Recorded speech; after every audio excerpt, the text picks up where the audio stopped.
Living Seed Media brings to you God's Word, which is His comprehensive equipment for changing lives. May the Lord impact your heart as you encounter His Word.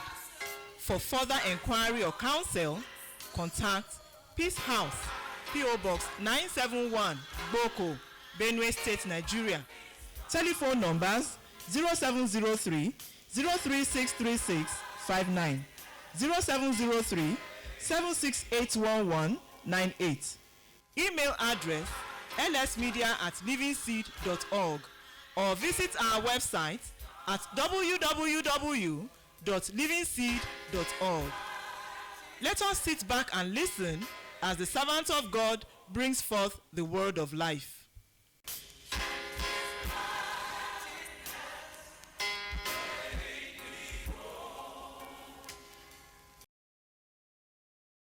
Our Father, we are so very grateful to you, so very grateful for the very unique privilege that you have granted us to participate in what you have chosen to bring upon the earth in our generation. And so very grateful, particularly for this SEICO 2021, right from the opening charge on Wednesday, we can testify that your presence has accompanied us so very closely, so very powerfully, so very effectively. The various aspects of the meeting have been very rich. There have been so many, and yet all woven together by your own Spirit that has led us. We want to thank you for the utterances you brought, particularly in the messages that have been giving us clear direction as to what you are saying and as to what you are doing. We cannot claim a right to any of these favors.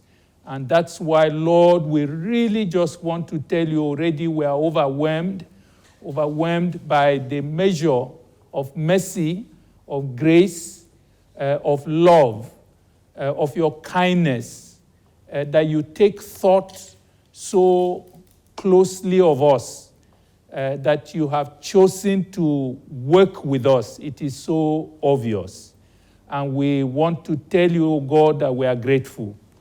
We are grateful for all of our brethren, the younger generation, particularly that you've gathered all over the world, in various centers, in campuses, in some meeting points in towns and villages, and in several countries of this present world. Who could have done this if not you alone, O God? We are considering ourselves so very small to be used of you for such great and mighty things. And we are asking that please keep noting that we are only standing around because we know you are the worker. We know only you who is capable of such things, you are available and you are already engaged. Your commitment is not in doubt. We just want to first tell you we are very grateful. We are very, who can we look to but you, O God? We can't claim to know how to go, first because we have never known how to go, and secondly because this again is such, again, freshly holy ground that we can't stand on it in our own spiritual feet, in our own spiritual shoes. We are asking that, oh God, you will be our strength, our source. You will come again and you will yourself speak to us. As you speak through this voice that is human, cause that the hearers will hear God. We are praying that in the hearts of each of our people, that you will be explaining yourself so detailedly, such that none will miss the instructions you intend to bring his or her way. Be exalted, be magnified. Thank you, Father, for in Jesus' name we have prayed. Amen. Now, for each one of you, it must have become very clear to you that you didn't come in by accident. God drew you because he has penciled you down, and he wants to confirm your being, number one, available, and number two, prepared so that you can be eligible. And then even in this same moment, he is pointing out to us the way into our sustained and progressive preparation, the way of discipleship. He is guiding us to know how to key in as we are recruited and envisioned, so that our training, our instruction, our equipping can continue, and we can therefore be effective for you in life and in our ministry. We are aware also that in this meeting, God is setting himself ready to shoot us out, to commission us. That's why it is go in this thy might. He's dealing with all that could hinder us from going, and going to be very effective for him, so that he can then send us forth. I would like you to not forget that in the course of today, God has been emphasizing the matter of our loyalty to him. Our loyalty to him is of a very important priority for anyone he would entrust with serving him. He will equip to stand for him. Our leader, as he was sharing, he told us how God confronted him with the issue of his betrayal of trust. And in the same way, whether very well noted or whether not noted, that's his demand upon every life that would serve him. Many who may have ignored it did ignore it to their own peril. They actually disqualified themselves, even though God will have chosen to show them the mercy of recruiting them for his service. But it's not only because he abhors or hates betrayal of trust, but that it is in our being secured in total loyalty to him that we guarantee our availability for him. We guarantee our effectiveness also in living for him as the opportunities present themselves on our path of service. Now, but for this moment, as we will be again going before him for help in prayer, I would like for us to look at very few biblical instructions that are dealing with how we can overcome and set aside and free ourselves from what would always normally constitute the obstacle to our being wholly available unto God. So if you like, we are saying, how can I set my life apart for God and be consistent in making myself available for him and be assured that I can be effective for him as I go along in the course of life. Now, this is important since several of us have even answered the call to be born of God and to be made available as his children as we came to this cycle. The Lord is eyeing you. The Lord is focusing on you. The Lord is seeking that if you will be willing and you will be obedient, you begin also to experience the same kind of victories that those who were ready and had a correct heart, they experienced in the hand of God as they followed their own Gideon. Now, I would like us to read this Romans chapter 12 and just the verses 1 and 2 on which we will be taking a moment to explore some basic issues that we must take very seriously in order to avoid the entanglements, avoid the distractions, avoid the setbacks that people experience even when they will have decided sincerely that they want to follow God. I would like us to look at this very closely, and we'll be praying that what we are going to discover here, God in His mercy, He will make it our very lives. He will cause us to step into it. He will show us the step to take that will be taken in prayer this evening in order to step into it and to begin to enjoy the benefit of living a life that God Himself acknowledges He possesses and He can use. Now, in Romans chapter 12, verses 1 and 2, which I would like to read, the Bible said, I beseech you, therefore, by the mercies of God, that you present your bodies a living sacrifice, holy, acceptable unto God, which is your reasonable service. And be not conformed to this world, but be you transformed by the renewing of your mind, so that you may prove, so that you may come to clearly tell the difference between what the will of God is and whatever else is not His will.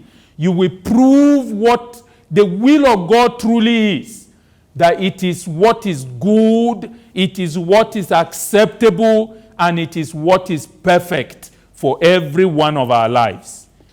May the Lord grant the understanding of this short passage of His word to our lives and make us partakers of the reality of it in our lives hereafter in the name of Jesus. Now, very quickly, I want you to note that if this passage began by saying, I beseech you, therefore, it is because there was actually a background to this point at which this instruction is coming. It would have been very strange to start reading this passage for our opening charge. But between Wednesday and all through yesterday, God has given each and every one of us the opportunity to encounter the transforming power of the cross of Jesus. God has given each of us the opportunity to take the decision to benefit from the sacrifice of Jesus upon the cross of Calvary and to yield our old life to experience the death that He has arranged for us on this cross so that we can step into newness of life by the resurrection that He has also accomplished for our own transformation. So that as you receive Jesus, your old life will end and you will carry Jesus. We've been hearing so much about carrying Jesus into even our lecture halls, carrying Jesus in our homes, carrying Jesus to the market, carrying Jesus into our offices, carrying Jesus even into our research laboratories, carrying Jesus. We have been told that it is Christ in you, Christ in me, that is the hope of glory. Now we are dealing with how do you step into the glory. The glory we are talking about here is experiencing the wonderful life of having God himself living his life in us. The wonderful experience of daily manifesting the life of heaven here on earth, of becoming an instrument, a life that is being used of God, is being used by the Lord Jesus. A life that is an ambassador of heaven, a life that represents God everywhere that you are found, a life of glory. I know there's so much glory in being a minister in a federal government, even if the country is only borrowing and has hardly anything to boast about. That they introduced you as the minister, it looks very glorious. I know there's so much glory in being the ambassador of a country, and particularly if that country is a country that is a world power. If that country is a member of the United Nations Security Council, it's a wonderful thing to be introduced as the ambassador of such a country. Now, here we are. We have the glory of representing the kingdom that rules over all, the kingdom by which all things came into existence. We are representing the King of glory. We are representing the Lord of lords. We are representing the maker and the owner of all things, the possessor of all things visible and invisible. He who owns all the thrones and the dominions and the principalities and the powers. He who governs the beginning and the end, and who has himself no beginning and no end. We are his ambassadors. Where we stand, we are standing in his name. There can't be any greater glory than that. The glory of living to manifest God, living to cause his kingdom to be established, living for his will to be done as it is done in the headquarters in heaven. And to step into the glory is what this verse, the first verse, began to speak about. How do you step into the glory? We recall the Bible said for us to step into the glory and begin to enjoy a service that is worthy of God, a service that he can himself commend, a service that is reasonable, a service that is a service worthy of the King of Kings, an acceptable and a reasonable service. How do you step into it? How will your life begin to glorify God? How will you begin to live your life practically day by day in a victorious manner and be pleasing God with every decision you take? Be pleasing God with every action, with every word you speak, be glorifying God. Here is the solution. Several of you who came to Christ in the course of this meeting or not too long ago, you are probably even wondering, will I stand? I know when I go back there, my friends will start laughing and laughing at me and making jest even of the decision that I have taken. Will I be able to make it? And will my life actually live to glorify God? Now, it's not for you to be struggling with how you will arrange it. It is already arranged. Your life will glorify God.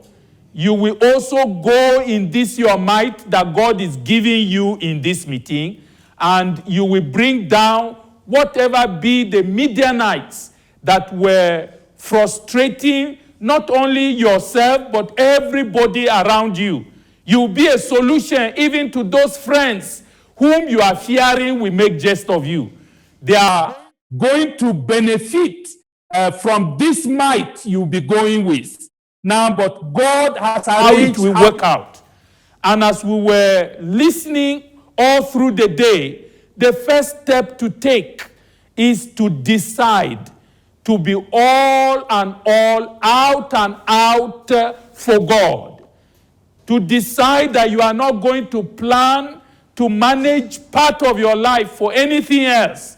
To actually sell yourself out to the Lord.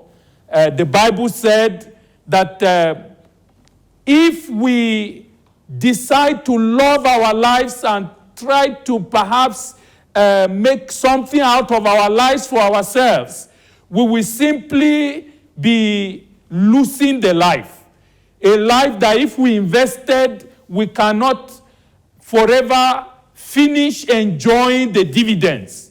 A life that if you allowed it to be lost into God's own hand and into his own purpose, first, he will cause you to be a wonder here on earth, and in heaven, you'll be enjoying the glory of the life of Christ that you will receive in exchange forever and ever and ever.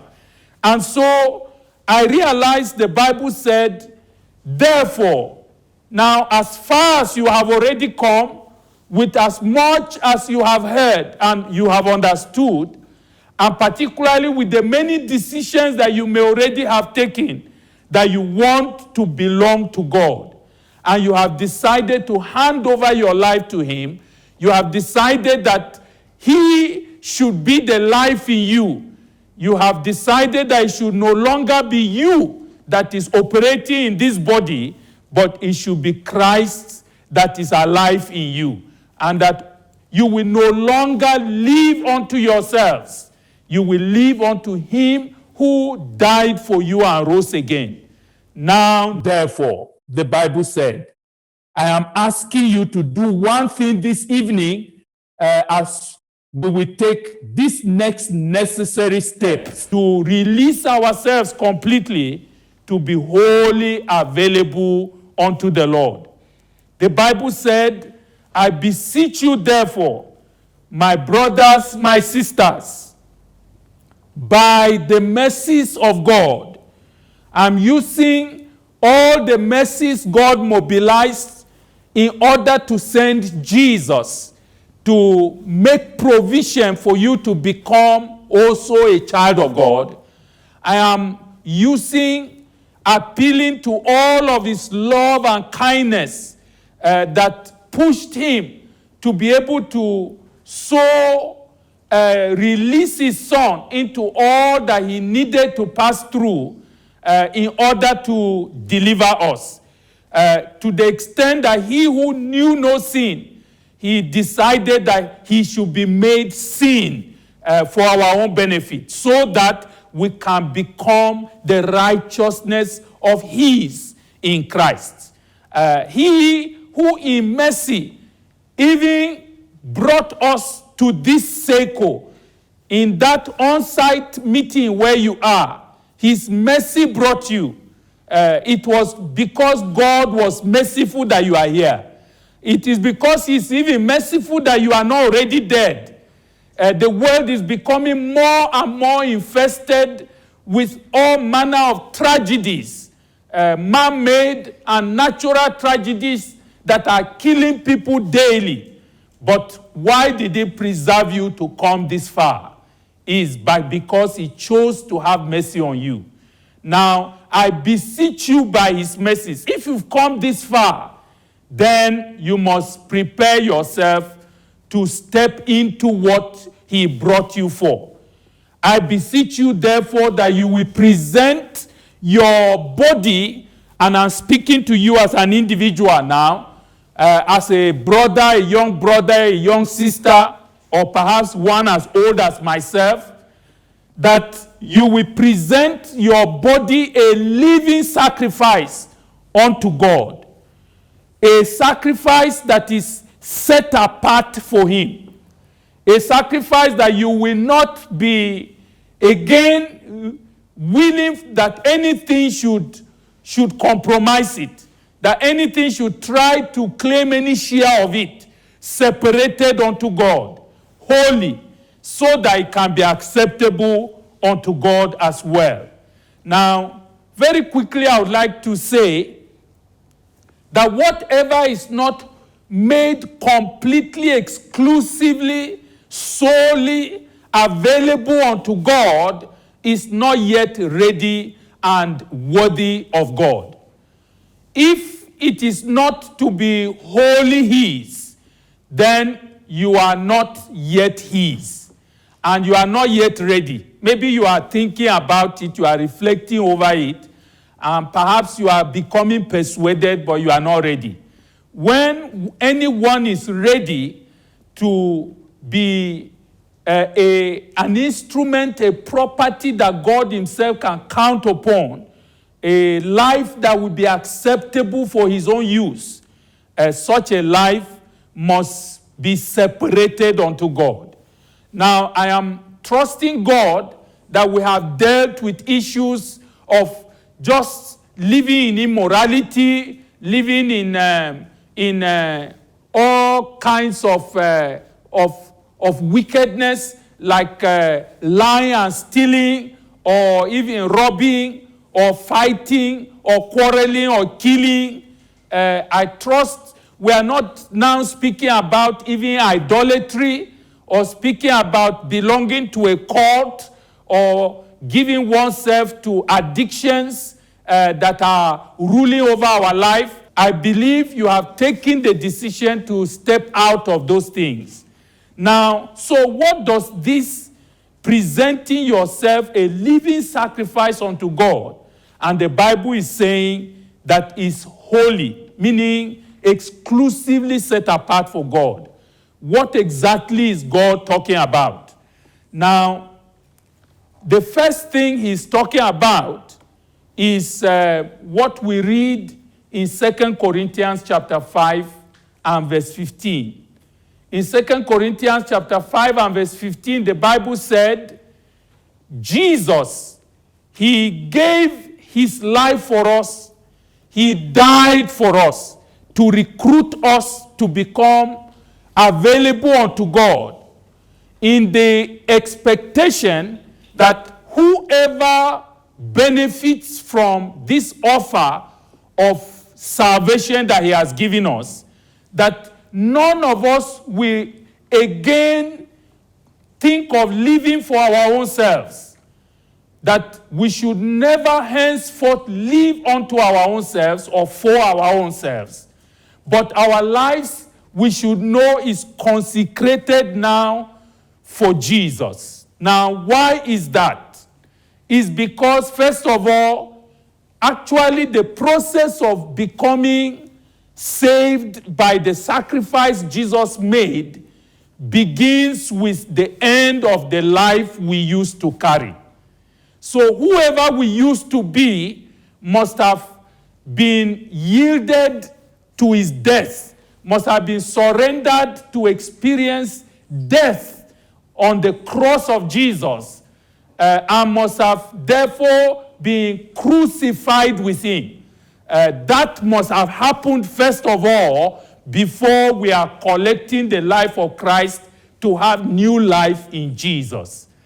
Now, since we are dead, and now the life we have is hid with Christ in God, since the one man died for all so that we all will know this death that will deliver us, we don't have our own life to live for here anymore.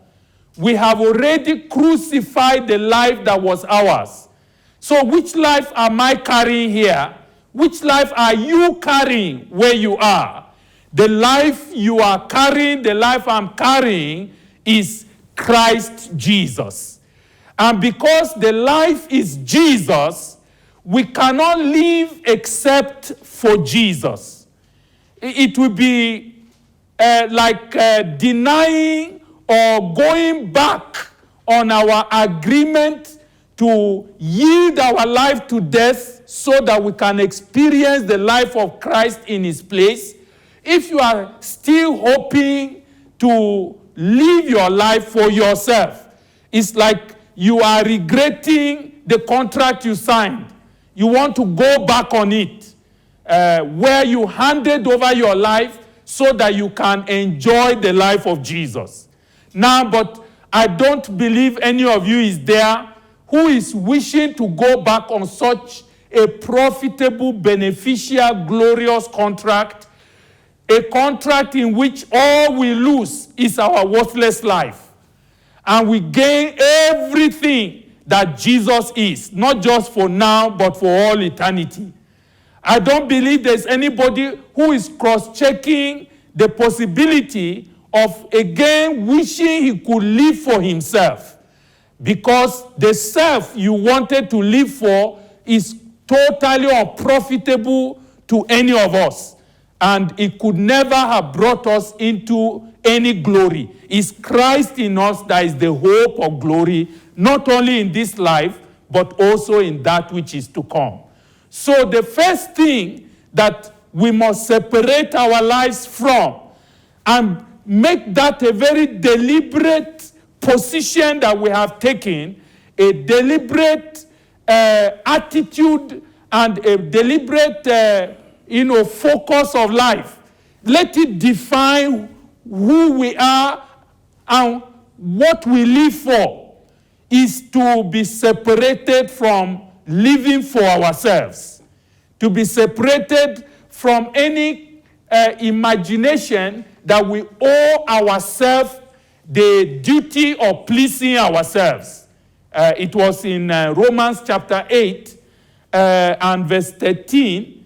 I believe that the Bible said that we don't owe any obligation to our own flesh. That was verse 12.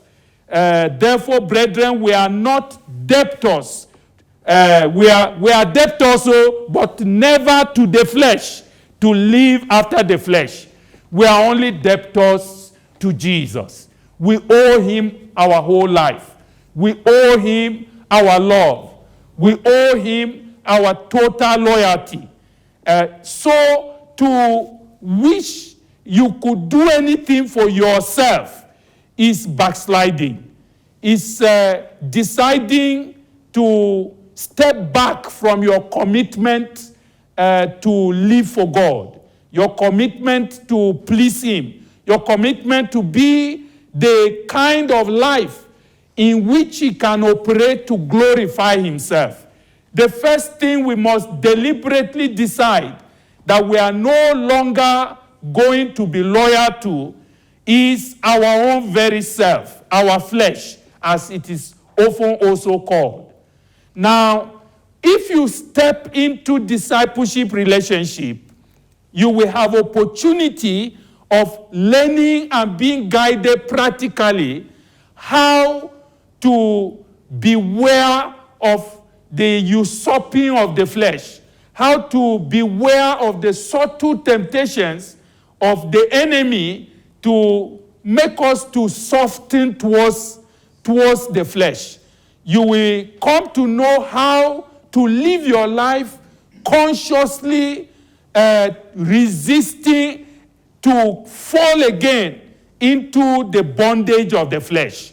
So in discipleship, you are secured from again walking in a manner as to soften towards the flesh and to decide to, for any reason, serve his own purpose. Knowing this, that God abhors betrayal of trust. One area in which we betray God's trust is when, while he recruited us and we gave impression as if we have decided to be wholly his, if for any reason we start doing anything that we are doing for our own selves. But one of the questions to answer immediately and quickly is that, so how do you survive when you are no longer to concern yourself with yourself? Now, let me advise you to pick the book that we have just announced. I have almost read through most of it, and I can recommend it for you to be able to see in a practical way how you can walk completely surrender to do what God wants, to be available to serve his purpose and his purpose only, and it will actually be wisdom for you. You will be in safer hands. Now, but as you read such practical accounts, the story of my life that we have just announced, you are going to be touching not just that the Bible says, but here is where it is applied, and here is the evidence of it. Several of us can bear our brother witness and can testify behind him of our own lives that God is able to keep any life that wholly yields to him better than anybody could have imagined able to keep himself. And to quickly tell you also that when you come to him, the basis of agreement is for you to mind his business, then he will mind your business. And when you agree and you are practically committed to it, and you are ready to wait on God to help you to live only for him, you will be overwhelmed very soon with all that God will do for you beyond what any human on earth could have been able to so well arrange for his life here on earth. You will just simply be covered on all angles and on all ends. He is faithful. Now, but the question is, will you be faithful? To be faithful, you will need to say no to your flesh, no to serving self, no to worrying about your own keeping, your own survival, your own upkeep, your tomorrow, worrying about how you can become something in this life. What can be bigger to become than to become a life that is carrying God himself? Can you be bigger than God? Can you be bigger than a life whose very intimate and intrinsic being is actually God at work in a physical being? And this is what he offers us. Please don't let the concern of who you will become, what you will eat, what you will wear, what you will drink, to be a distraction unto you. Now, we are not going to press that so much more, knowing we have a very short time. But please note that Jesus, in Matthew chapter 6, beginning at verse 24, right down to verse 31. In Matthew chapter 6, he made it so clear that he came and understood very well. And if you read it even all the way to verse 34, he understood it very clearly that man was not right from the beginning expected to worry about living. Oh, how wonderful the brothers we have been bringing who have proved this and are testifying from various angles of professions of social life, from various locations around the world, and they are announcing to us that it is actually an abuse of your life if you say you are in Christ and you are living to earn a living. You actually have really insulted the life you carry. No, when you are now won over, reconciled again to God, redeemed by the blood of Jesus, it is so that your own living will be earned by God. And yet you'll be very hardworking, very active, Whatever your hands find to do, you are doing with all your might. But you are knowing this, that you are doing this so that in your day-to-day going out and coming in your day-to-day activity, that God might be glorified. That men in it will see your good works and glorify your Father who is in heaven. It is not so that you can survive.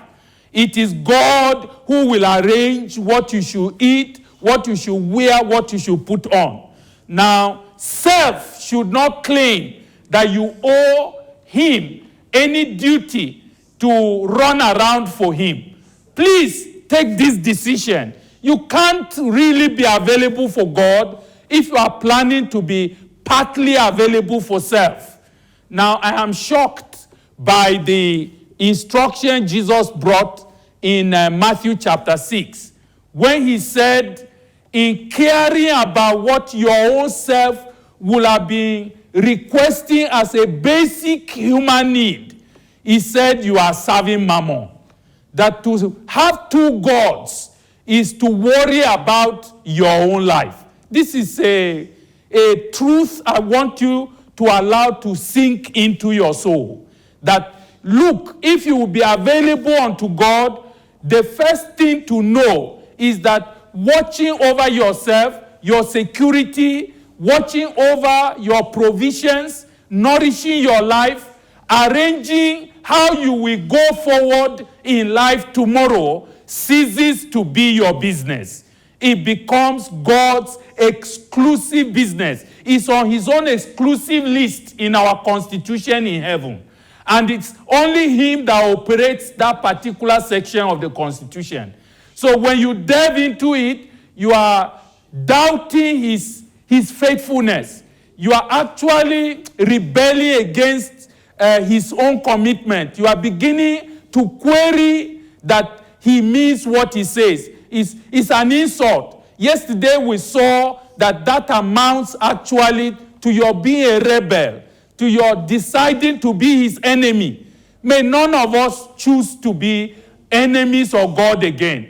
We've come through that before, but it's enough. So note this, that God will have each and every one of us to be separated from ourselves. But number two, before we come on to praying, as we again return back to that Romans chapter 12, in verse 2, the Bible said, be not conformed to this world. Now, I want you to note particularly, I have also been young, at least before I came to this age of over 60. I am aware that in youth, you feel so bad when they tell you you are a Jew guy. When they tell you you are an odd man out, that you are unfashionable. When they tell you you are old school. When they tell you you are not keeping pace with your generation. When they tell you that you are not conforming to your world.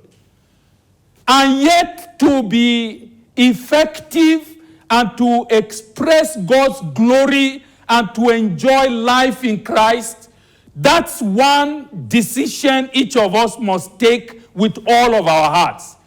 Never to be conformed to this world. My brother, my sister, I want you to decide that it was correct for you not to be conforming to the world. Not to be conforming to the way the world wants people to dress. Not to be conforming to the way the world is saying, unless you have money, you don't actually have security in life. The way the world is saying that if you are not belonging to some of the new cults that don't look so cultist, the cults of perhaps human rights is a cult that is of the tradition of this world that does not come from God. The right of a man, the whole duty of man, the expectation of a human being is to fear God and to obey his commandments. the enjoyment of a man, the liberty in the life of a man. In fact, wisdom for a man begins with fearing God. But when the right of a human being, the liberty of a human being is being defined to be anything else, don't conform to this world. Will you take a decision today that you don't owe the world any resemblance to any of his own ideals? You don't owe the world any duty to conform to it. You have no obligation to the world to conform to it. Now, when I was yet growing up as a child of God in the 70s, and I stumbled on Titus chapter 2, that spoke from verse 11, how the grace of God that brings salvation has appeared unto all men, how it teaches us to say no to all unrighteousness and to all ungodliness, and to operate righteously and godly in this present world. And I came down to verse 14, that he died for us so that he will reserve unto himself a peculiar people who are zealous of good works. Well, one interpretation of that peculiar, the word peculiar, is that we are his own, exclusively his. But for me, as a youth at the time, it was very helpful to discover that it was normal for me, if I am saved, and if the grace of God is doing its correct work in my life, to be peculiar. So when the unbelievers on campus are trying to make jest of me, that I'm not wearing what we used to wear then, I won't describe it for you. Of course, it keeps changing. And that I'm not making my hair like they are making at the time. And I remember that, but it was normal for me to be peculiar. For me, that word peculiar meant my not conforming was actually normal. In fact, if I were conforming, I should start asking myself if I'm doing well. As we will be praying, I just want you to decide this evening that you will be out and out for God. If you are not 100% out for God, you are not out for him yet. He will still be waiting. Now, if you are seeking him, but you are not yet ready to seek him with your whole heart, you can't find him. God is very loving. God is very merciful, very gracious, but he's not cheap. Even ordinary gold, nobody will permit you to go picking it about on the street, as cheap as gold is compared to God. Now, so when you want to really matter in the hand of God, you will need to decide to invest your all in him.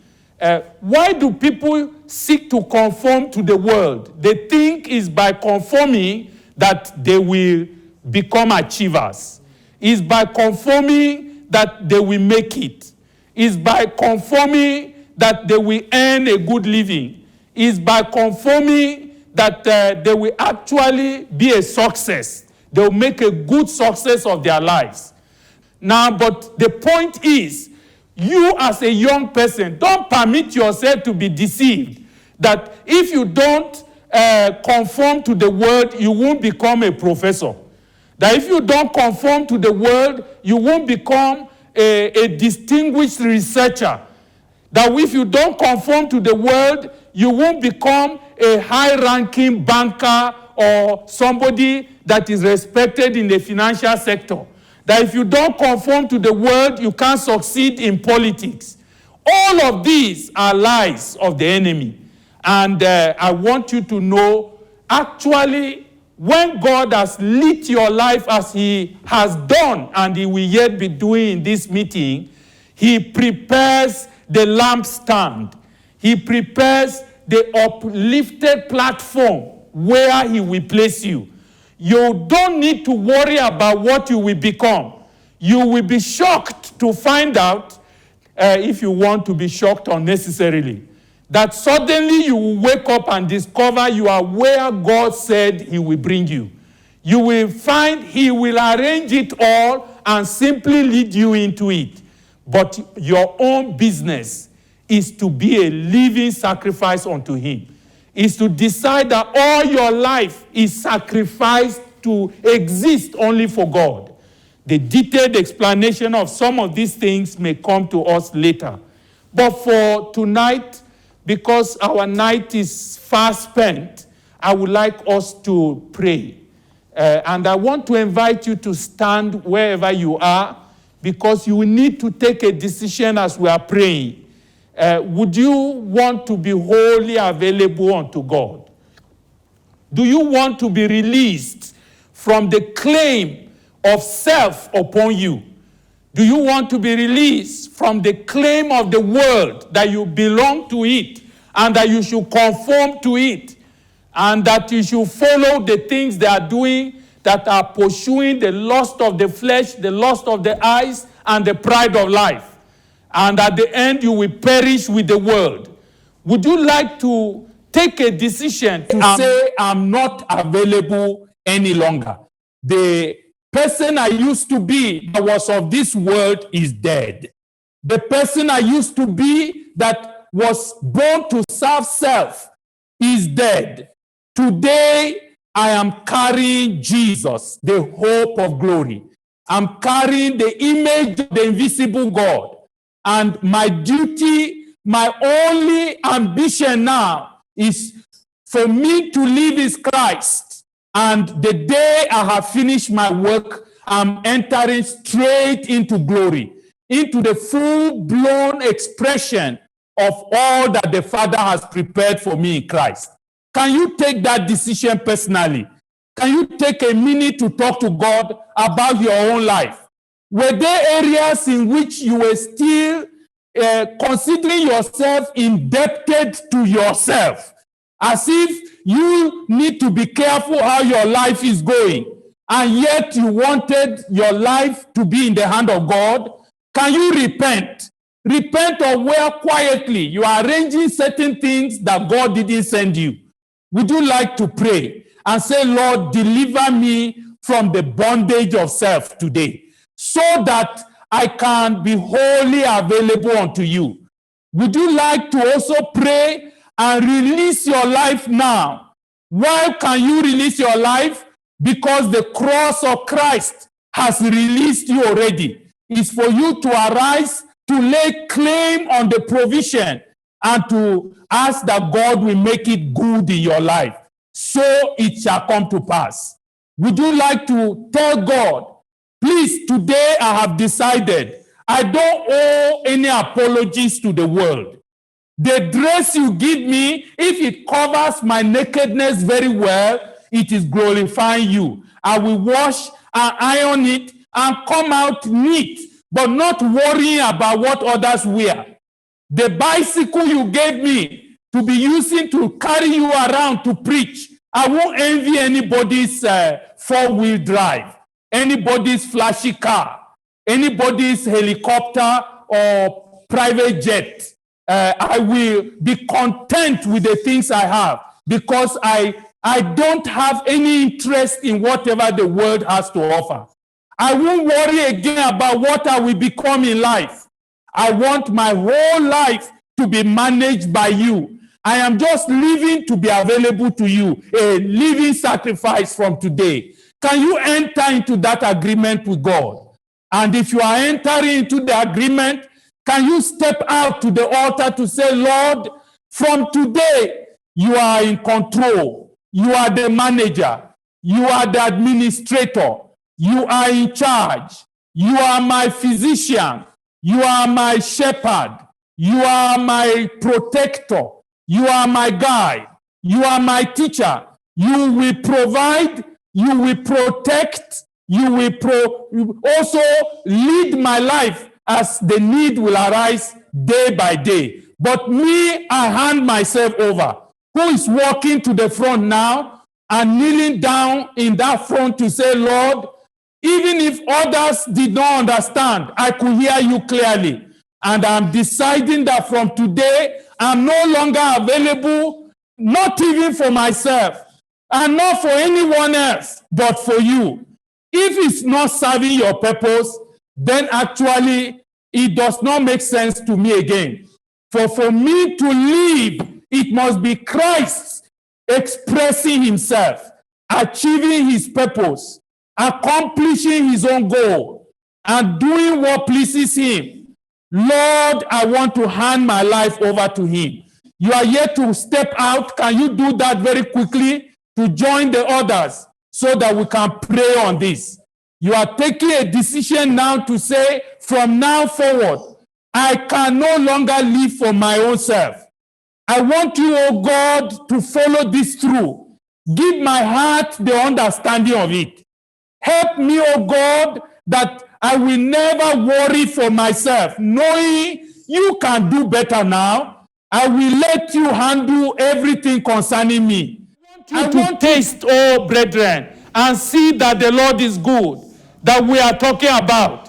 Can you step out and say, Lord, I'm stepping out of my old position where I used to serve you small and serve myself small, where I used to obey you small and obey the word small, so that there will be no trouble.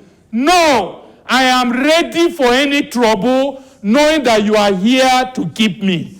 I am ready for any difficulty, knowing that you are going to watch over me and you are going to see to it that all will go well. Lord, send us this help from above to the praise of your glory. We thank you because this you will do. As you are kneeling there, I want you to talk to God one final time and say, Lord, I can't rise from here to run my own life again. I can't rise from here to worry about what anybody thinks about me anymore. I will only be concerned about what you think, about what you say, and about what you will have me do. I will never again fear the fear of the world. I will never again be worried about what worries people. I will sanctify you in my heart. You will be my only fear, my only dread from now forward. For my whole life is managed in your hand from now. Thank you for accepting the life. That song said, when you offer your life a living sacrifice, the fire will fall. Can you tell God, let the fire fall? Let the fire fall to consume me for yourself. Let there be evidence even in my heart that you have accepted the offering and that the fire that is consuming it is coming from heaven. It's not kindled by a human being. Oh Lord, answer our cry now. Oh Lord, show us mercy now.